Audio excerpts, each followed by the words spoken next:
Hello बच्चों, let's see this question. So this question says, among the following quantities, which is not a vector quantity? कौन सी quantity क्या vector नहीं है? Which is not a vector quantity है, ठीक है?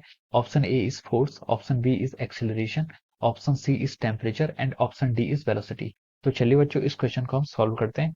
तो देखिए बच्चों इस क्वेश्चन का जो आपका की कॉन्सेप्ट है, इस क्वेश्चन का आप की कॉन्सेप्ट लिख सकते हैं क्या? यहाँ पर हमें पूछा गया कि कौन सी क्वांटिटी क्या वेक्टर नहीं है। तो देखिए पहले हम बताते हैं आपकी वेक्टर क्वांटिटी होती क्या है, ठीक है? Vector and scalar, this is a की कॉन्सेप्ट ऑफ दिस क्वेश्चन, ठीक है? देखिए वेक्टर क्वांटिटी वो होती है जिसके पास क्या होता है, आपका मैग्नीट्यूड भी होता है प्लस डायरेक्शन भी होता है, ठीक है? मैग्नीट्यूड भी हो प्लस डायरेक्शन भी हो, इस तरह की क्वांटिटी को हम क्या बोलते हैं, आपकी वेक्टर्स क्वांटिटी बोलते हैं। क्या बोलते हैं? आपकी वेक्टर्स क्वांटिटी, ओके।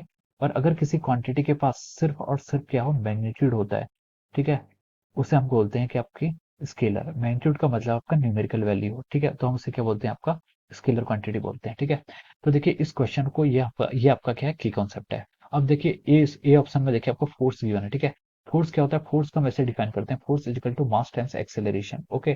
देखिए एक्सेलरेशन आपकी वेक्टर क्वांटिटी है, डायरेक्शन है, फोर्स के पास भी डायरेक्शन है, तो फोर्स की आपकी वेक्टर क्वांटिटी है, ठीक है? हमसे पूछा कि कौन सी क्वांटिटी नहीं है, ठीक है? तो फोर्स एक आपकी वेक्टर क्वांटिटी, इसको देखिए अभी हम फॉर द टाइम बिंग हम इसको क्या कर लेते हैं कि वेक्टर क्वांटिटी जो है हम उसको यहाँ पर यस कर देते हैं, ठीक है?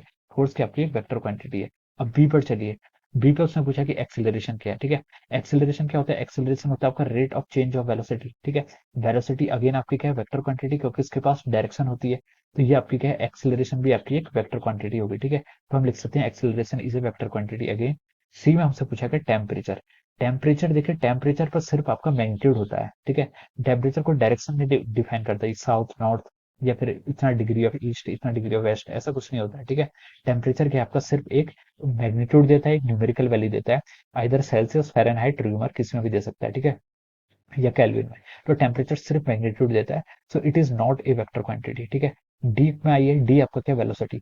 वेलोसिटी क्या होता है आपका, rate of change of displacement, यानी कि आपका ds by D T, rate of change of displacement, ये आपका क्या होता है, वेलोसिटी होता है। तो वेलोसिटी क्या है, डिस्प्लेसमेंट एक वेक्टर क्वांटिटी है, वेलोसिटी भी ऑब्वियसली एक वेक्टर क्वांटिटी होगी। तो देखिए इसमें से सिर्फ आपकी एक टेम्परेचर ही क्या है, वेक्टर क्वांटिटी नहीं है। और हमसे क्वेश्चन में भी यही पूछा है, which is not a vector quantity, तो इसका राइट आंसर क्या होगा, टेम्परेचर। तो हम लिख सकते हैं कि option C will be the right answer. क्या होगा आपका, option C is correct answer. Option C is answer लिख लेते हैं, ठीक है? ऑप्शन सी यहाँ पर क्या होगा, आपका आंसर होगा। Temperature is the right answer, okay. So I hope you all understood this concept. All the best and thank you.